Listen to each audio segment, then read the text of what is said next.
recording live from Glory Hole Studios in Chicago and beyond. This is Cognitive Dissonance. Every episode we blast anyone who gets in our way. We bring critical thinking, skepticism, and irreverence to any topic that makes the news, makes it big, or makes us mad.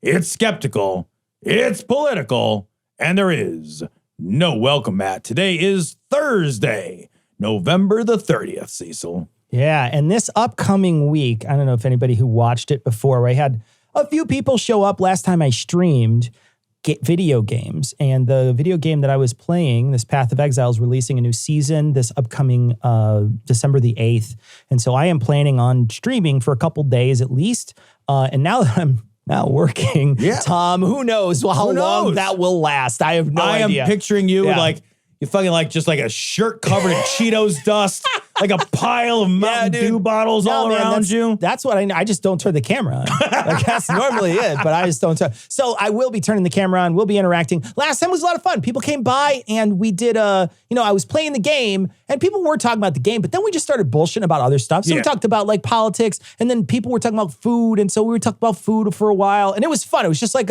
it's kind of really back and forth because they're watching and also talking to me, and I get a chance to see it. I'm going to try to set it all up this week and go live on the 8th. So if you follow Path of Exile, you'll know when it goes live. Check it out and come to the Twitch, Twitch/Dissonance Pod. So I got a question. Are you excited about this particular release? That's why I'm doing it. So like one of the reasons why I'm doing it is because the one I did before, there was like big changes and everybody's like, oh, it's going to be amazing. And then it sucked. That's what you so said. bad. That's why I was like, so now I'm like, they do the same thing. They're like, it's going to be big changes. And I'm like, oh, so it might be 3 days. I'm just like, nope, that's enough of that. And then I quit. So we'll see what happens, but it'll be fun, at least for 3 days. I'm probably going to go through the weekend.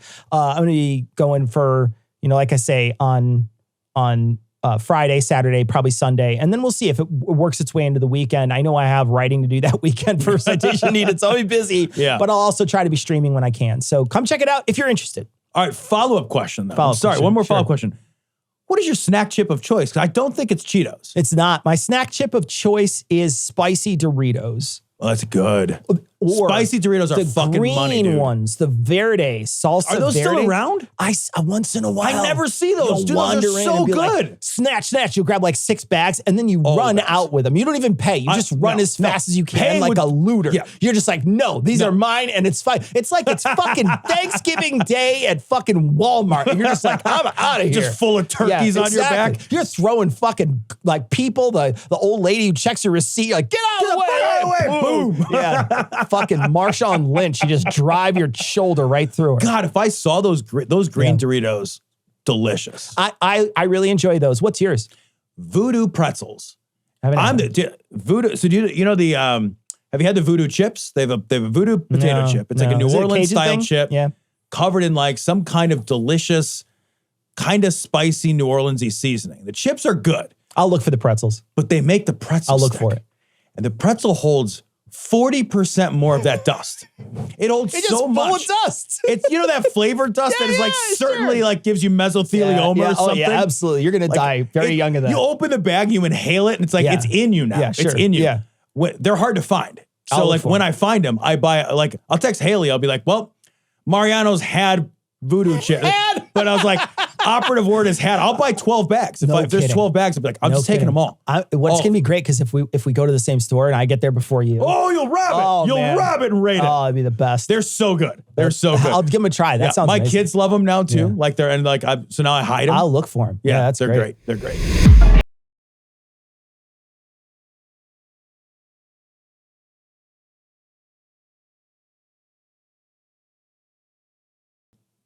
Henry Kissinger is dead. For just a second, I misheard you. I thought you said Heath's dead. I was like, this is how you tell me? That's rough, man. No. Say dinner. Heath didn't die. Heath's cheering that Henry Kissinger is dead. Henry Kissinger is dead. Henry Kissinger is dead. Long live anyone else. Isn't it great, though, that Jimmy Carter gets to be like, maybe I get to go to 2 funerals this week? It is fucking great news, because Henry Kissinger is a fucking historical monster. Yeah, an absolute shit like a historical monster. And what I found so like incomprehensible is that his monstrousness has been like well documented and well known. Sure. And for decades, he's still been like a darling of state. Absolutely. And I don't many understand that. major Democratic and Republican politicians speak of him so highly. That he normalized not going to Congress and, authorizing shit with secret bombings and whatnot. Like now that's just what we do, right? So like, we don't have to be at war with you to fuck you up. Like we do that right now. Right. But that wasn't the norm back then. No, that wasn't the thing. Right. Like, they were like, no, Congress has to do this shit. And they were just like, and that actually got brought up. And they were like, I'm sorry, but Congress actually is less likely to do it. And they're just like, oh, that's a barrier we can break. Yeah, exactly. And then they did. Fuck? And then it's like secret bombings for years. Just really horrible, horrible stuff. Cambodia. Objectively prolonged the Vietnam War. Yeah, you're right. He had like an opportunity to end it. Henry Kissinger intentionally thwarted the end of the Vietnam War in order for him to ensconce himself in personal position of power and authority. Get Peace Prize for it. Like that. Like, I don't understand. Like, how does it even work? That's like fixing the lotto, man. Like, how do you do that? That's like murdering somebody and then showing up at their funeral and being like, my condolences. And you're like, and then somebody's like, isn't it so nice that they came to the funeral? And then they give you the funeral award. Right. They give you like a gold casket. Like you walk out with all the good potluck extras. You gave the best. You gave the best obituary, so they give you the golden crock pot or whatever. 100% at every funeral there should be a golden casket.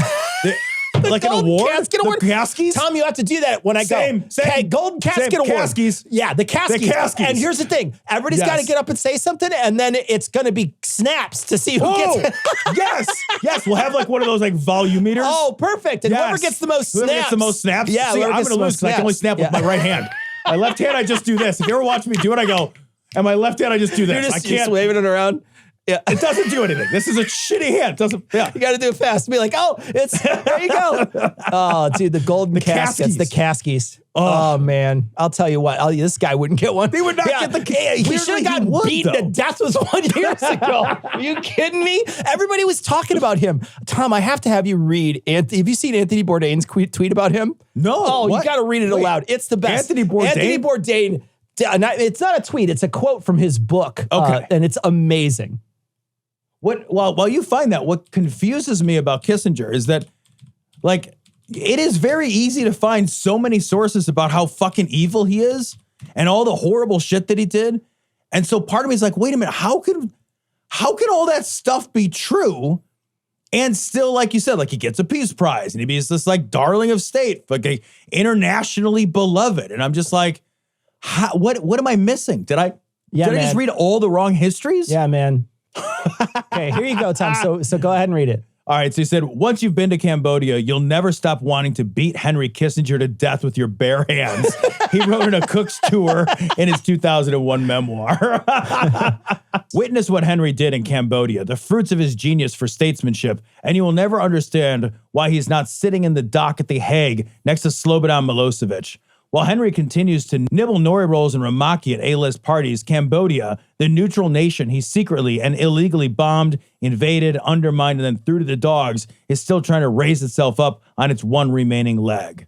God, he was such a good writer. Yeah, he's such a good writer. Such a good writer. And genuinely, like everybody feels this way about him, right? I mean, not everybody, but most people feel this way about him, right? Most people feel like you scroll through the online universe and there was genuine celebration when he died. Like there was a bunch of people being like, good, he's fucking dead. Good, that guy sucked. I can't believe he lived to 100. He sucks I know. so bad. And there's so many people. And yeah, there's going to be people on the right who are awful, who, don't give a shit about other human beings that are like, no, man, fuck those people. Like we should have done exactly what he did. And he did everything for America, et cetera, whatever. Right. I mean, this is a guy who's like talking to Nixon and Nixon's like, fuck those Jews. And he's like, well, there's good Jews and bad Jews, Nixon. Like, I mean, seriously, it's like, what the sweet fuck, man? This guy was awful. He was a genuinely bad person. And he's dead now.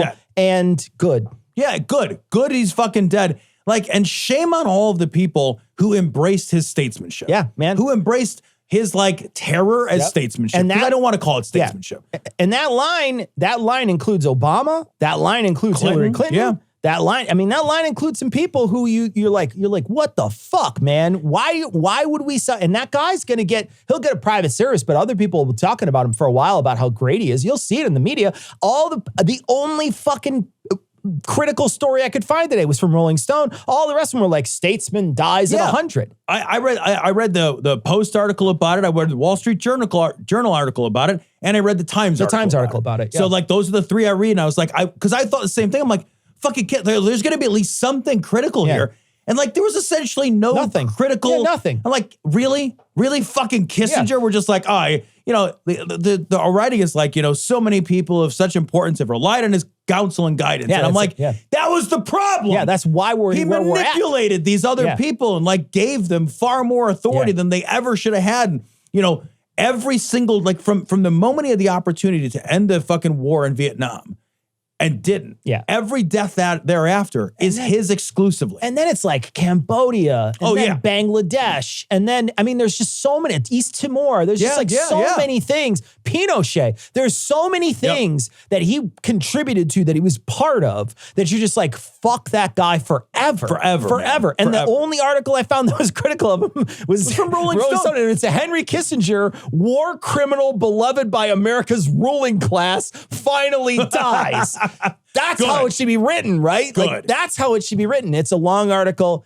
If you can get past their labyrinthian system of how often they check to see how often you read their articles, feel free to read it because it's very good. Rolling Stone is like that. I know, man. I haven't looked at an article in the requisite time. And I don't know. And then you got to open it up in a weird fucking Rube Goldberg series of fucking browsers in order to see it.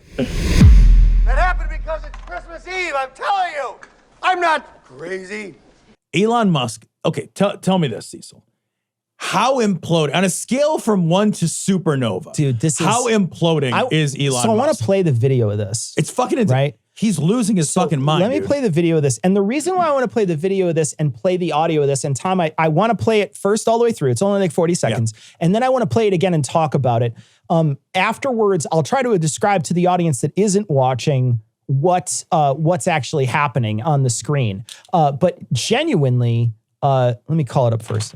But genuinely, and I mean this, he's unhinged. Like, he's unhinged. And when you watch it, you see it. Well, real quick, you can tell how unhinged he's becoming by the weirdness of his facial hair. His facial hair choices right now. It changes. And these are not rational, good people. You're 100% He's got evil facial hair. You're 100% right. Like genuine villain facial hair right now. 100% right. So I'm going to play this. Now, this is a clip of him. He's at the New York Times Deal Book Summit, and he is just on stage getting interviewed by somebody from the New York Times. So here we go. I'm just going to play it, and then we'll talk about it. Apology tour, if you will. That this had been said online. There was all of the criticism. There was advertisers leaving. We talked to Bob Iger today. I hope they stop. You hope? Don't advertise. You don't want them to advertise? No. What do you mean? If somebody's going to try to blackmail me with advertising, blackmail me with money, go fuck yourself. But go fuck yourself. Is that clear? I hope it is. Hey, Bob, if you're in the audience. Well, let me ask you then. That's how I feel. Don't advertise. So much to talk. So there's a lot to talk about, but I want to set the stage for everybody who's just listened to that. So what he's talking about, and if you follow anything about Twitter, you know that we talked about last week that they were pulling a bunch of advertisers pulled out because their stuff was appearing. Their advertisements were appearing near Nazi tweets and racist tweets and shitty tweets and stuff that shouldn't be on a platform where you're paying money for someone else to see your product. Right. You just most products would be like, fuck that, I'm out. And that's what they did. They left. When he mentions Bob here, he's talking about Bob Iger, the CEO of Disney. And so that's what happened. Disney was like, fuck that, we're out. And they left. And he is on stage in a weird bomber jacket with dog tags, and he is staring out at the audience. And one thing I want to bring people's attention to that are watching, and I want to mention to the people who aren't, is that every time he says something, he throws his head at the audience like he's waiting for a reaction. But this isn't Twitter. This isn't like, you're not going to tweet something and a bunch of people be like, oh, Elon God or whatever, right? Yeah. They're not going to suck your dick. They're watching you and they're like horrified because you're among a bunch of normal humans that are like, that's a terrible business strategy. I don't even understand why you would say that. That seems really stupid. And, no, it's not blackmailing you with money. They're paying you for a slot. And if your slot is gross, they don't want it. Like, that's not blackmail. That's not blackmail. Like, what's blackmail about that? That doesn't even make any sense. Well, so I want to just mention his actions and how he's acting when we go through it again. Yeah. And like, I think it's really important and telling that he uses that idea of blackmail, right? Because blackmail prevents you from doing something you'd want to do. Yeah. Right? So if I am getting blackmailed or extorted or whatever with money in order to, like, you gotta stop doing the, then this means he wants to continue placing advertisements on Nazi shit, right? That's what he's saying. Sure. He's like saying, if you think that like, I'm gonna stop doing this fucking evil Nazi adjacent promotional fucking advertising shit. Yeah, like, and you're going to stop me, because we had an issue, you and I kind of had an issue where we talked about it a couple of weeks ago, where we had a listener write in, and a listener wrote in and basically said like, hey, if you don't talk about this topic I want you to talk about, I'm not going to send you money. And you and I were both very much like, that's not how this works. Don't send us money, right? We're going to still do the thing we want to do. I can't be blackmailed into doing or not doing something. What's important about this is he's saying the same thing. The difference is the thing that he wants to do is to promote Nazi and racist causes. Yeah. That's what he's saying. Well, that's what he's saying no to. His fucking big like flex here is like, I'll do all the Nazi shit I want to do. Yeah. What it is, and I'll try to be charitable to his argument, which is, I believe that there needs to be unlimited free speech online. And you're like, cool. Then then people who advertise with you are using their free speech to decide whether or not they want to put what they want out there. That's how this works. But he takes it as offense when they do this. I don't know if you remember last week, we talked about it. He called Media Matters pure evil because they were pointing these things out. He doesn't care about that. What he cares about is getting his fucking way, because that's literally how he spends his entire charmed existence, is getting his way. He looks at a bunch of people and look at the X name changeover. I know. It's the dumbest thing. Look at how it happened. Yeah. He's texting developers, change it to X. What do you mean? Change what to X? And they're like, change it to X. You need to change to X or you're fired. Like, because that's how he's used to talking to people. So when the audience doesn't immediately erupt in cheers, he's floundering up there when there's absolute silence with go fuck yourself. Yeah. He's floundering up there. And then but every time he says something, he's like, good. And he keeps on moving his head. And he's moving his head because he's like expecting there to be this like eruption of cheers. But it's not going to happen because what you're saying doesn't make any sense to anyone who is a normal person. And you know what? I'll be honest. If you look at this thread that I pulled this up from, all these people on Twitter are absolutely praising him for this. But all these people on Twitter are unemployed. So it's like, sure. Yeah. I mean, we know how far this has gotten you. Right. Well, look, here's the thing. If you're still on Twitter and you're enjoying Twitter at this point, you've stayed for the racism. Yeah. Right? Sure. Twitter has, Twitter's lost half of its value. Yeah. So when he bought Twitter for $44 billion, Twitter is now valued at somewhere around 20-some billion. He's basically like lost 40 to 50% of the value. If you run that thing into the ground, if Disney and all the rest of them stay away, he'll bankrupt his own company. Absolutely. And he said as much. He's like, I'll fucking bankrupt this company. There's a couple of important things here. Like one, he's not a free speech absolutist and he's never was. Never was, no. So this is not a principled stance. This isn't something he does. He just doesn't like getting caught. Yeah. This is a guy who doesn't like being told what to do. He's the guy who tells you what to do. Yep. And like, let's be blunt too.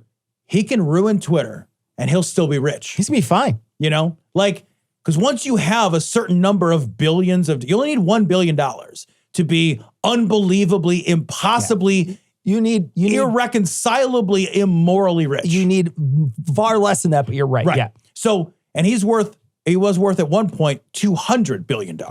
So if he loses 40 or 50 billion dollars, whatever, man.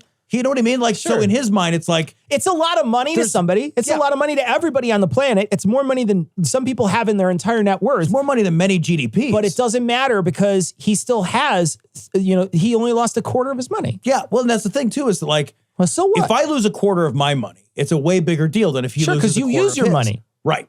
So, like, at a certain point, the amount of money you have stops making Doesn't even make rational any sense. I mean, it doesn't even make any sense. He could literally have anything he wants ever. Right. He literally has a fucking project to fucking send shit up into space. He's got the biggest fucking erector set / fucking, Yes. like rocket set that anybody's ever had. Like he's got that. That's his. And he could do whatever he wants with it. He's got his own little model car track in Tesla. He could do whatever he wants with it. Yep.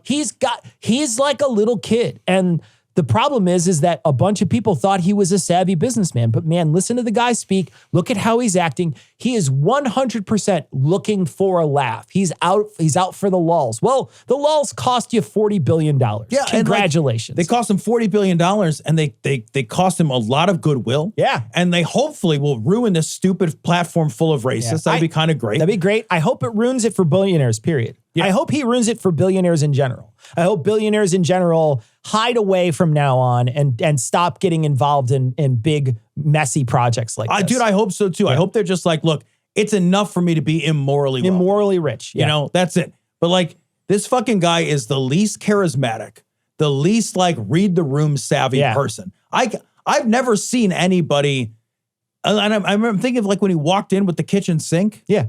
Or to Twitter or whatever. Yeah. He walked in when he bought it. He's just like so fucking horrifyingly awkward. Yeah, let this sink in or something. Let that sink in. Yeah. I bought Twitter. Worst. Let that sink in. Right. He's the worst. He's so uncharismatic. And I also want to say, he looks terrible. He looks sick. He does look sick. He looks genuinely, guys. If you, I've not seen Elon Musk in forever. He does look sick. He looks sick. He looks unwell. He looks like there's something wrong with him. But I think that's like I wonder too if this genuinely might hurt him. If it does, if like losing like this hurts him personally, like mentally. Yeah. You know, I wonder if losing like this, even if he's not losing his money and even if he's going to be fine and all the rest of his descendants and all the rest of like a small country, if they were his descendants, would be fine. Yeah.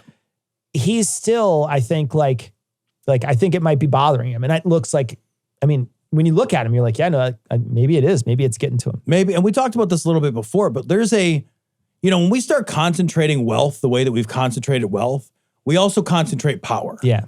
And, one of the major problems is like, you can easily concentrate wealth and then concentrate power into the hands of a deeply unwell oligarch. Yeah. History is rife with insane kings, right? Yeah, man. There's like, if you want to do a fucking Citation Needed episode about kings that were genuinely insane, it would take you more than the 6 pages we have to write. You wouldn't be able to do it in one episode. If we want, so, and I do look and I'm like, there's really no reason to think that our current oligarch system will not produce fantastically powerful, deeply unwell people. And that should scare us, right? Because he's not powerful. That's a lie. I've done it 6 more times. All right, so this story is from Newsweek. Here's a headline. Donald Trump says he never swore an oath to support the Constitution. Support is the key word. Support is the key word. Support is the key word. He says he never swore an oath to support the Constitution, even though his oath instead it's like preserve and protect. It's in the Boing Boing article here, the next one. He actually said, I do solemnly swear that I will faithfully execute the office of the President of the United States and to the best of my ability, preserve, protect, and defend the Constitution.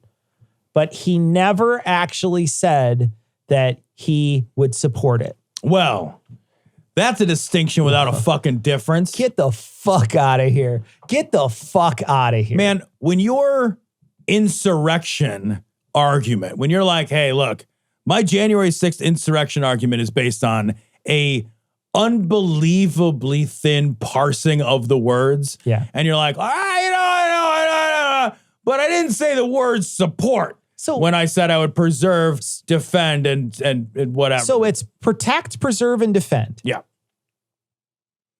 You're not allowed to support in there, or it's implied. It's support. I mean, right? It's fucking implied. Right? It's implied. Why do we have to do this? Why do we I hate that. It's like, well, technically, get the fuck out of here with that shit.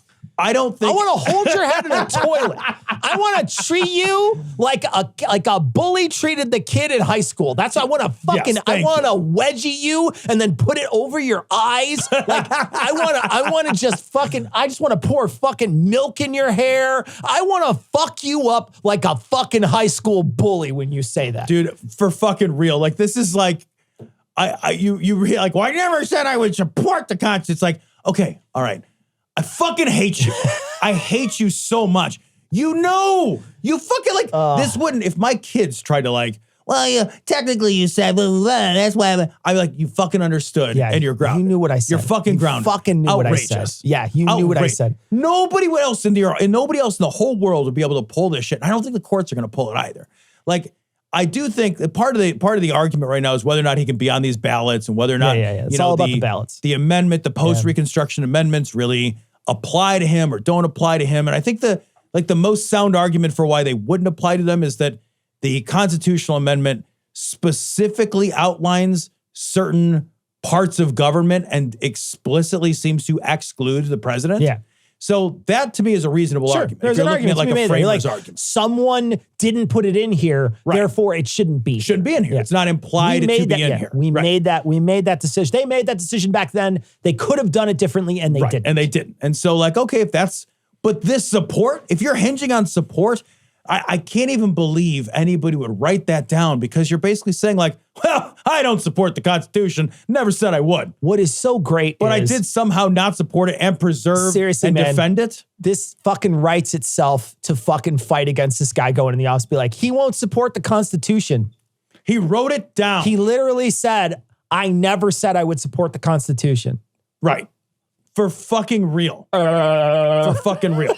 And like, how are you a Trump supporter? And like one of these fucking rabid, ultra patriotic nationalists, which I don't believe you are, right? Like you're just a fucking cult of personalityist. Yeah. But like you believe you're fucking, you got your fucking truck nuts and your giant flag in your front yard and, you know, all your fucking shit and your dumbass fucking America regalia everywhere. And you're like, well, he never said support. Oh, you got them liberals there. He never said that word support. So he can do all the insurrections he wants. I think that's it. I think that's your insurrection, get out of jail free card. They don't care because what they care about is making you mad. Yeah. And they care about, and that's literally what they said they wanted in a candidate, Tom. That's what like 70% of them said. If he makes the other people upset, that makes me feel good. And so they don't care. They can't parse this argument out because they don't give a shit. That's true. What they care about is you're mad about it. Right. And you're like, oh, good. He's mad about it. Well, then I don't care what it says. I literally don't care. I don't care if he lights me on fire after he wins, as long as you're mad about it. As long as you're mad about it. As long, I mean, he could literally take everything as his own. Like fucking prima nocta. He could just do whatever he wants. And I don't give a shit because it made you mad. Okay, so I got to ask you this question. It's kind of a follow-up. Like, because I was just thinking it never used to be like this, right? It used to be that like, sure, there were Democrats, there were Republicans, there were strong opinions on both sides. There were deeply like social issue opinions. There were really value opinions on both sides. It was always the case, right? That has always been the case. But it has never been the case where one side is just like, you know what? My primary value is to hurt you. It's not that we disagree. We have a values difference. Yeah. And I have a vision for the world that isn't in keeping with your vision. I think your vision's fucked up. You think my vision's fucked up. But now it's like, I just want to hurt the other guy. I want there to be an other that can be hurt. And so I think that's new. And I'm wondering, like, do you think that you could, in any circumstance, be like close with or friends with somebody who was a MAGA person? No. Is there any possibility? No. I can't either, man. I'm reminded of a friend I had when I went to culinary school. And we had met in culinary school. And he was a great guy. He just was very far-right libertarian at the time. He was a libertarian. That's what he identified himself as, a libertarian. And he was very like pro-McCain when McCain was running. I didn't talk to him when I was talking to him when Romney ran and lost, but I never talked to him. I stopped talking to him before Trump came into office. So I stopped talking to him before then. Yeah. But like before then, we argued and we disagreed, but I never felt like he thought I was a bad person, or he would be happy if I wasn't happy. If I was unhappy, he wouldn't get joy from that. Right. He was a genuinely nice guy. He just had very different views than I did. But he was also really socially liberal. Like he was he's a Chicago guy who's like, didn't care about, any sexual orientation or gender identity stuff. He didn't care at all. He didn't like all the things that you would think about a social liberal. He was that. He just happened to be very fiscally conservative. And so he voted for a lot of fiscally conservative people.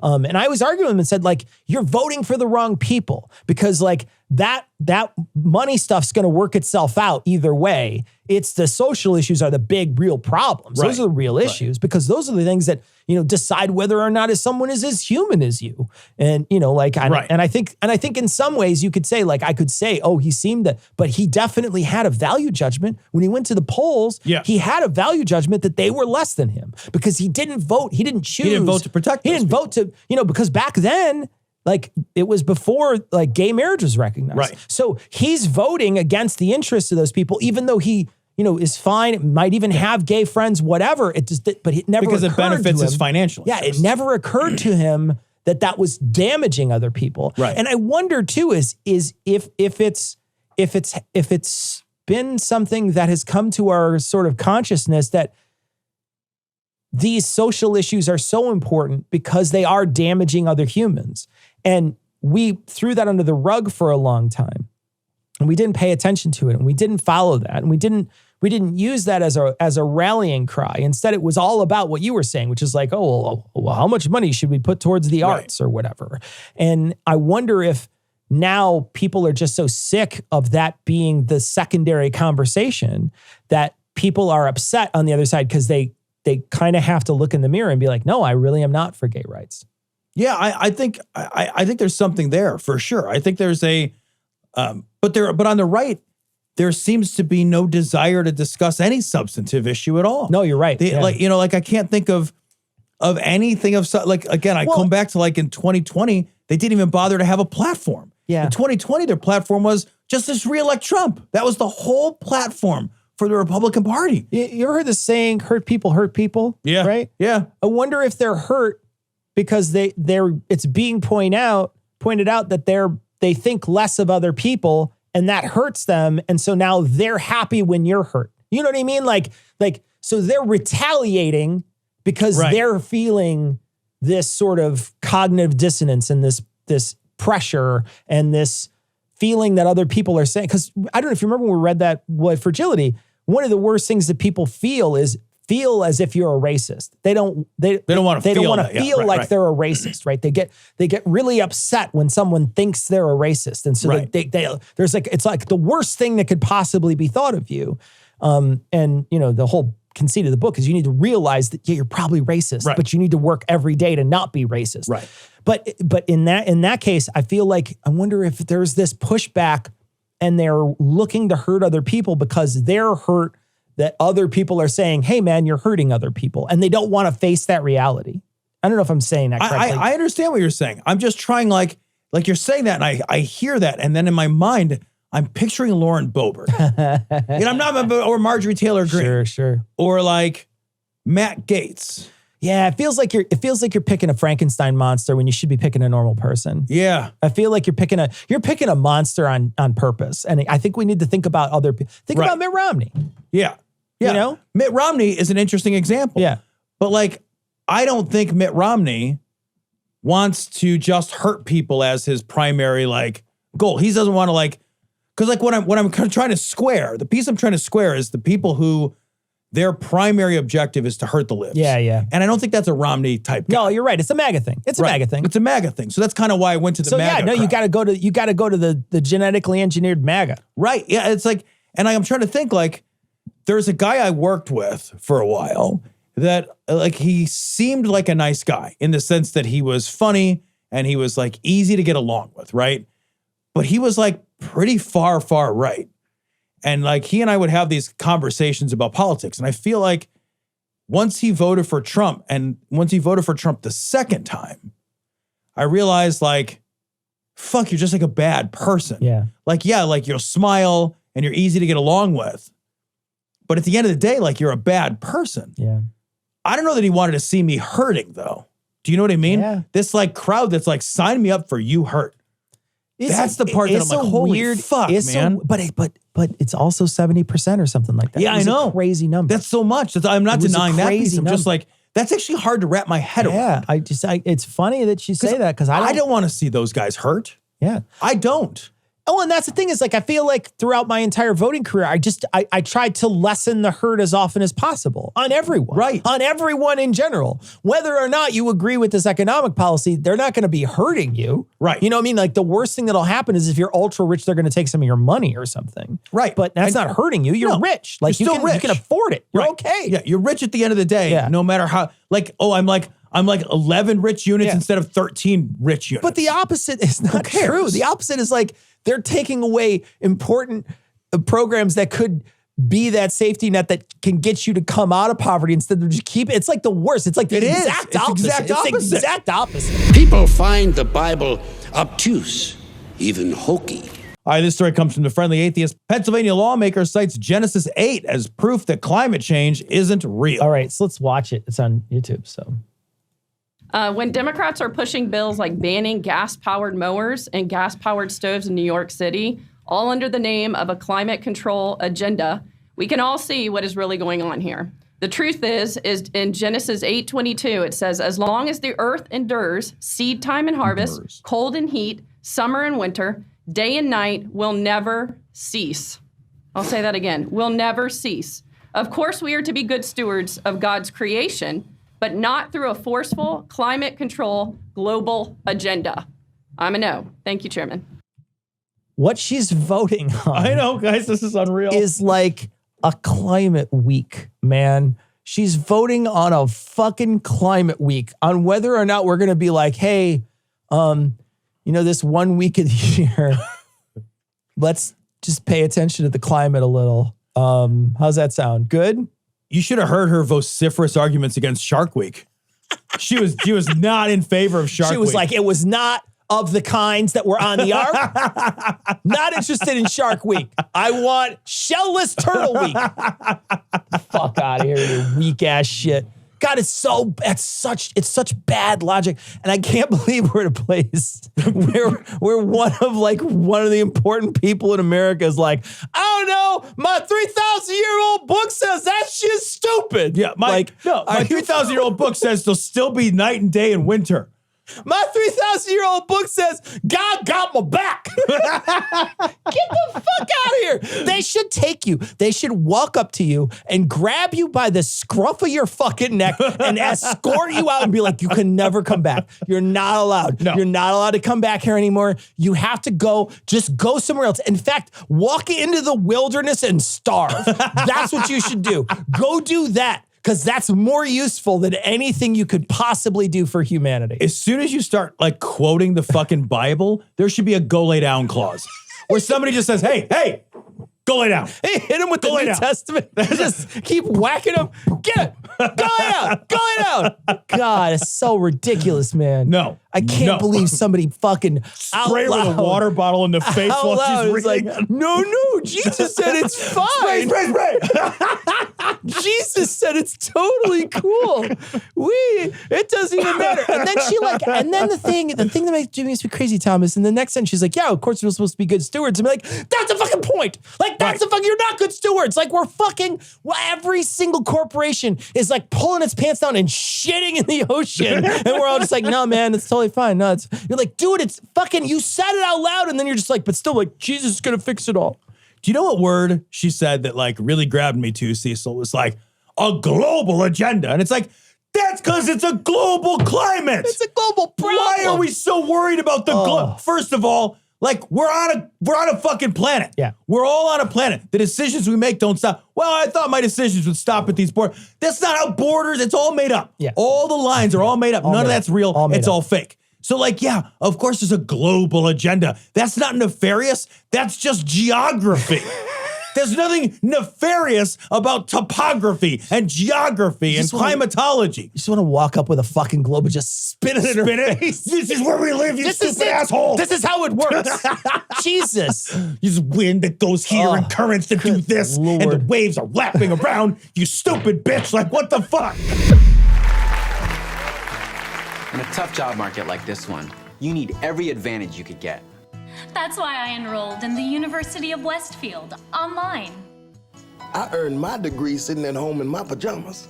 All right, so this story is fucking bonkers, dude. This is a long story from the AP News. Diplomas for sale, $465, no classes required, inside of one of Louisiana's unapproved schools. So, like, in Louisiana, it's the fucking Creole no man's land for education, dude. It is. It's the Cajun Wild West down there for schooling. It's the Mild West. That's for sure. It is not. I'll tell you what, man, you're not burning anything up. And what's so funny is that the school not only does this for people who go to homeschool stuff. And I want to preface this by saying, like, I'm sure there's some good homeschoolers out there. Sure. Yeah. I think in the past, a couple of people, when we've gotten down on homeschooling, this Christian homeschooling stuff, we've gotten people who said, look, I homeschool my girls, or I was homeschooled and I feel like I got a good education. I'm not saying that's not possible. Yeah. I'm just saying, like, it's harder to do because you have to be really dedicated to teaching your child.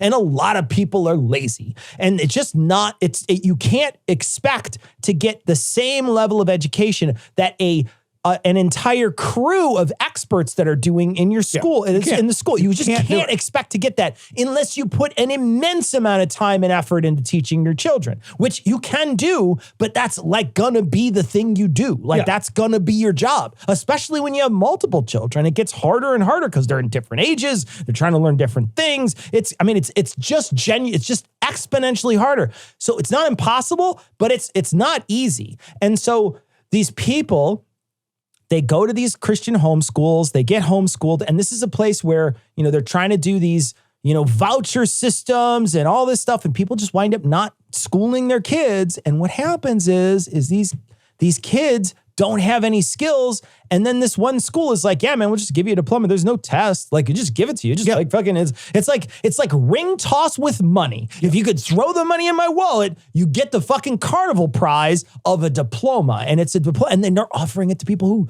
didn't graduate. They didn't go back to school for 15, 20 years. Like, just come in. All you have to do is pay a fee. Backdate it. And you will get your diploma. This place will even backdate the diploma. The thing is, too, that these diplomas aren't state recognized. No. They're nothing. They're as much of a diploma as a Glory Hole Studios diploma. Sure. Yeah. And in Louisiana, one of the craziest things is, like, anybody can declare themselves a school. So basically, like, if you're a homeschooling family, there are homeschooling families that just, like, declare themselves, like, on paper, the Ballerina Jedi Academy. That was, like, one example from this article. Then, like, nobody's counting these people. Nobody's seeing who's going. Nobody's seeing if they're getting an education. Sure. No one's seeing how many people are at one of these schools, these quote unquote schools. There's literally no oversight. And the state's like, yeah, we can't. It's impossible. We can't do this. They can barely do that in public school. Right. So there's all these people who are basically creating a school of one on paper in order for them to be like, yeah, I went to, like Netherland Academy and I got my fucking degree of Peter Panism or fucking whatever bullshit that they want. It's nothing. It's all fucking nothing. Like I said, none of it's state approved. None of it is state, like, you get these diplomas. They don't mean anything. But people will take them and go to colleges. Sure. And the colleges, like, they're not really checked. Like, most of the world is the honor system. Yeah.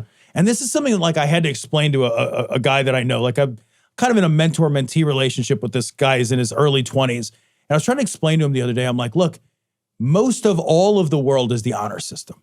For the most part, nobody's checking on any of the things that you do.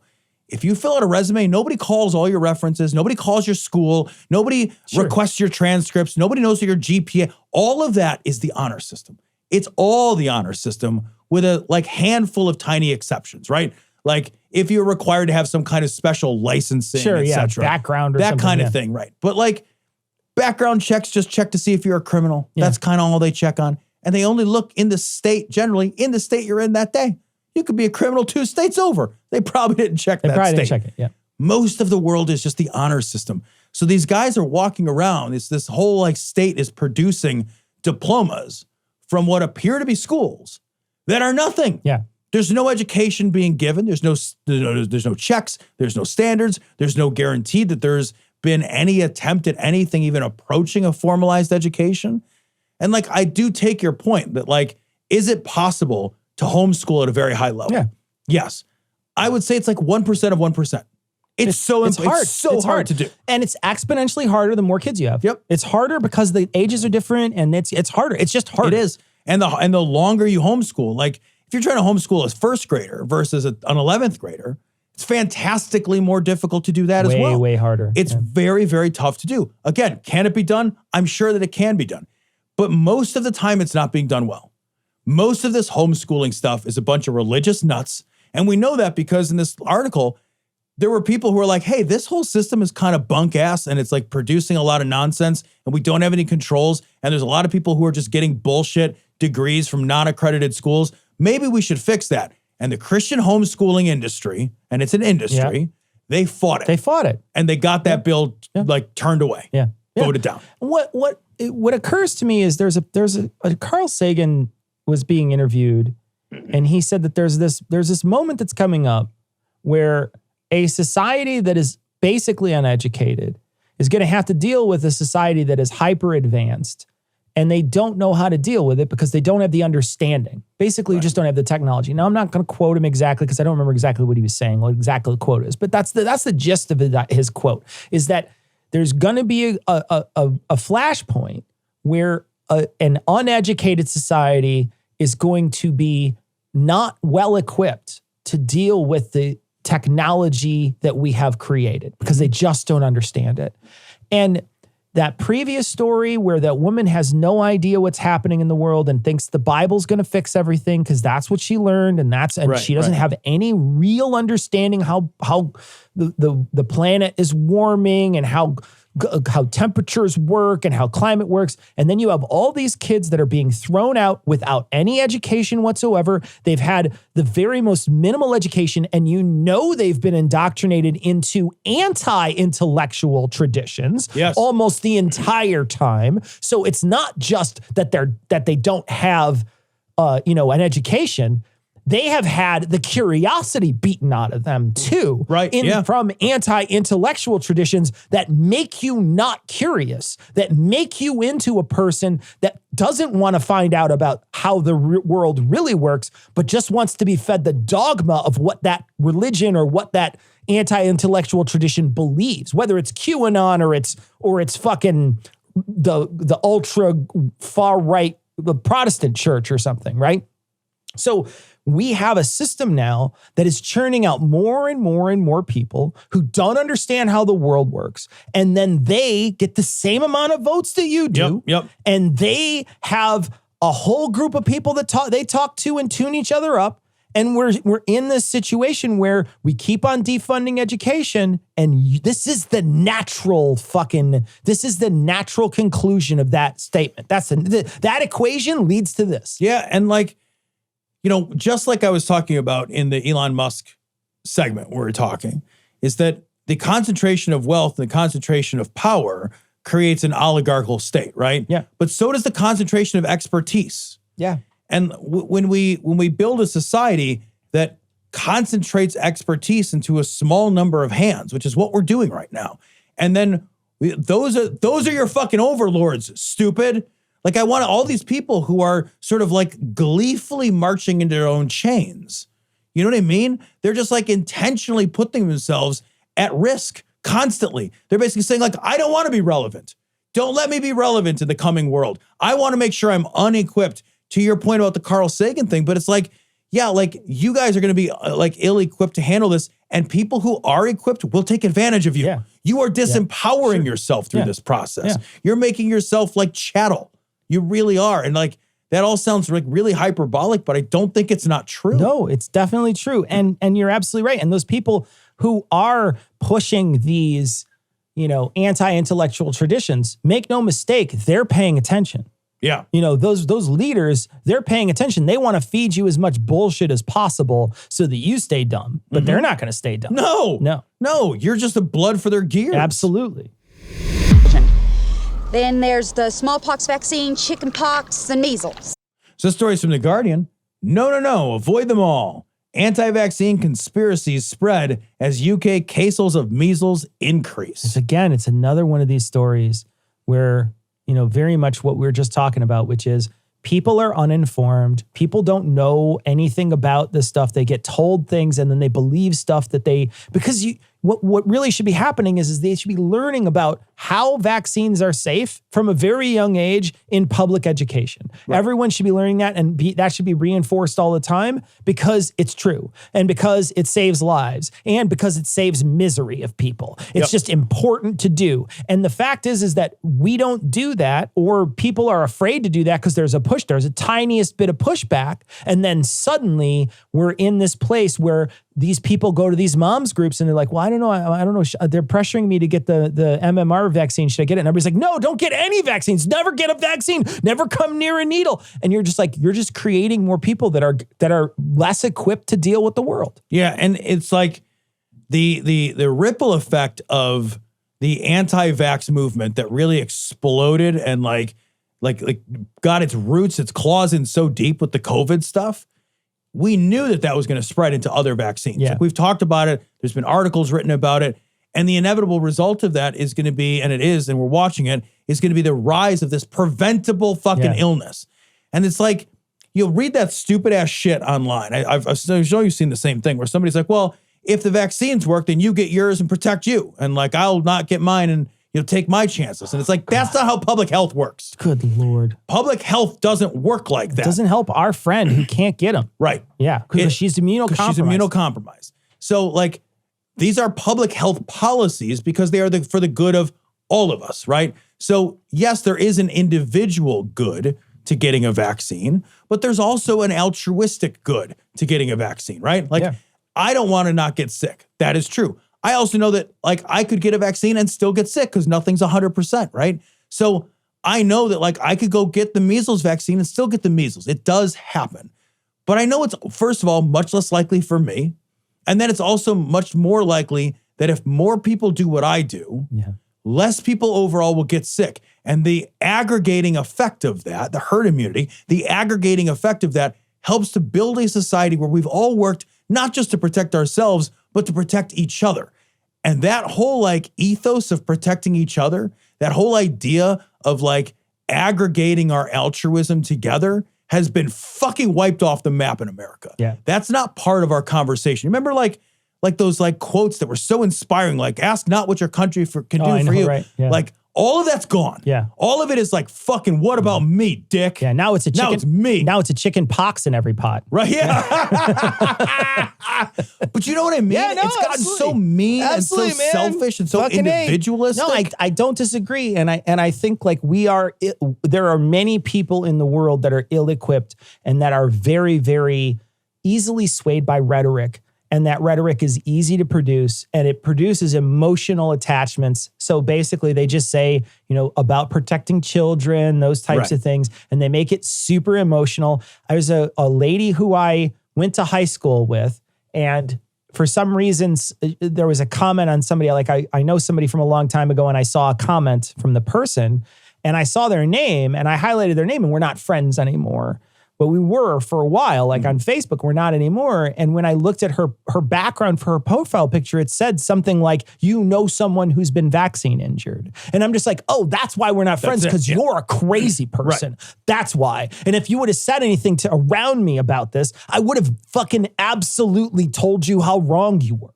And so that's why we're not friends anymore. Even though we were close in high school, it's like, well, that's okay. Because like, I don't want to talk to you anymore either. Right. Because she has fallen for these, look at how that's worded. Someone who was vaccine injured, right? Vaccine injured has an emotional pull to it, especially because you're talking about children mostly. So you're talking about hurting children. And they're like, okay, well, that's going to, of course, stop people from thinking and start people emoting and then not paying attention to what they really should be doing, making sure their kids are vaccinated against these things. And yes, I'm not saying that vaccine injury doesn't exist, but I'm saying it's so few and far between. It's like, it's a percent of a percent of a percent. Yeah. Well, it's so funny because when you said that, like I immediately thought of my friend's wife who was vaccinated. She got a vaccine and she got, I'm going to mispronounce it, but like Guillain-Barré from it or something along those lines, which means now she can't get other vaccines, right? So she had an adverse and strong and dangerous reaction. Now she can't get other vaccines. There's like nobody more pro-vaccine than she is. Sure. Because she's like, yeah, I want everyone else to get vaccinated because I can't. Yeah. Like people who have been vaccine injured are like, if they really understand the science, and she does, she's like, yeah, I really want everyone around me to get fucking vaccinated because I had this bad reaction and now I can't get, and I don't want to get fucking whatever the next awful disease is. Yeah, man. So like, if you just understand how this shit works, but we live in an anti-intellectual society. Yeah. And understanding isn't important. What's important is driving reactions. Dude, we're in a fucking emoticon fucking society. Like it's fucking, how many fucking emojis can we fucking put on something? Or fucking likey likes and hearty hearts. It's all fucking shit, dude. Makes me crazy. That's what it's just like, that's our new shirt. It's all fucking shit, dude. That's it. That's the shirt. That's Old man yells at clown. The world. It's all fucking shit, dude. I mean, how gay is it being attracted to a woman all pink and perfumey? So Tom, let's end the episode today with someone who we haven't covered in a long time. This is Kat Care with her pink hair. That rhymes. Trademark pink hair. And here she is. This is from the Friendly Atheist, Hemant, and he says, Christian prophetess Kat Care says, gay people were all chosen by God for very special assignments. So here we go. You can let defiled people come and partake of holy things in those churches because they have defiled themselves. I'm talking about homosexuals. I'm glad she cleared that up. Homosexual. I'm glad she cleared that up. Thank you. Yeah, thanks. When people like you say defiled, we know what you're talking. We know what you're talking about. You made it sound fun. Right. And I will tell you this, and I happen to know it. They were all chosen by God for very special assignments. So Satan came up with a way to steal their destiny and keep them from ever becoming a threat to him. That's why he chose them. But I have news for them. If you're listening out there, there's coming a revival that millions of homosexuals will run into the kingdom of God. And if you changed your body parts, he's put them back on you. What the fuck? So Tom, a couple years ago, last year, I think, I had a cyst removed from the top of my head. Yeah. Do you think I got to pick where it goes back? Because I might pad my groin. You know what I mean? Yeah, like, there I mean, you go. if it's gonna go back, if he's got to put it back where it goes, it goes. That's fine. Right. But if he's like, no, you got a bunch of choosy, you got a fatty mass removed from your head. Where would you like it to it's go? like suctioning some fucking fat out of your ass. Put it on this bicep. I want it somewhere else. Can you put more fatty bumps somewhere? That would be a great name, Fatty Bumps. Fatty I'm Bumps. going to heaven. I'm the angel. Fatty Bumps, baby. What a fucking dumb person. God, this lady is so stupid. Oh my God. They were chosen for special assignments, but then Satan was like, ha, distraction, suck a dick. What about, They're just like, what about sex, though? What? And everybody else is like, no, I don't like sex.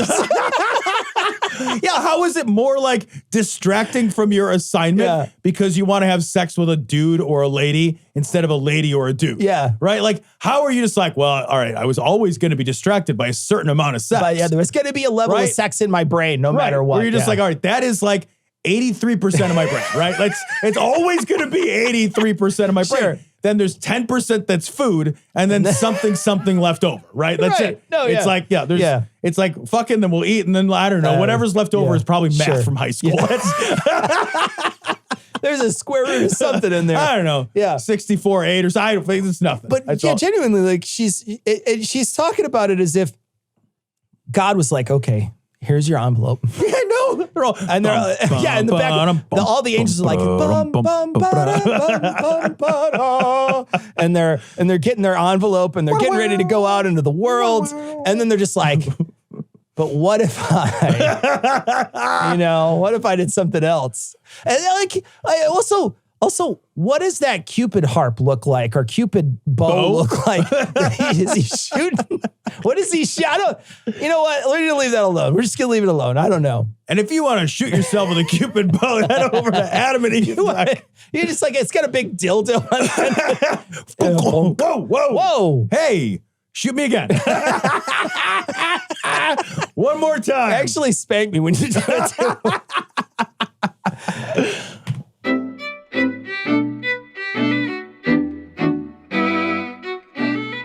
All right. Okay, so that's going to wrap it up for this week.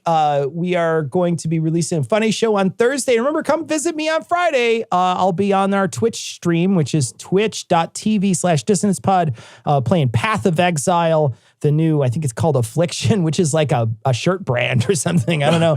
But you can come check it out. You can come check it out, hang out with me, and chit chat. It'll be fun. But we're going to leave you, like we always do, with the Skeptic's Creed. Credulity is not a virtue. It's fortune cookie cutter, mommy issue, hypno-Babylon bullshit. Couched in scientician, double bubble, toil and trouble, pseudo quasi-alternative, acupunctuating, pressurized, stereogram, pyramidal, free energy healing, watered downward spiral, brain deadpan sales pitch, late night info docutainment.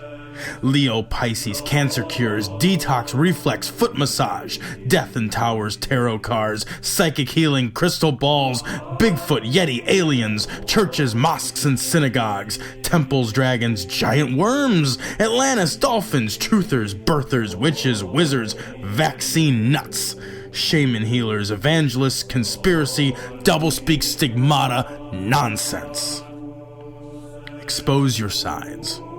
Thrust your hands, bloody, evidential, conclusive. Doubt even this.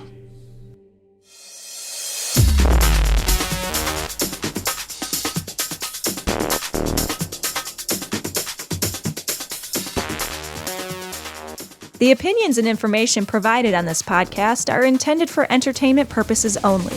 All opinions are solely that of Glory Hole Studios, LLC. Cognitive Dissonance makes no representations as to accuracy, completeness, currentness, suitability, or validity of any information, and will not be liable for any errors, damages, or butthurt arising from consumption.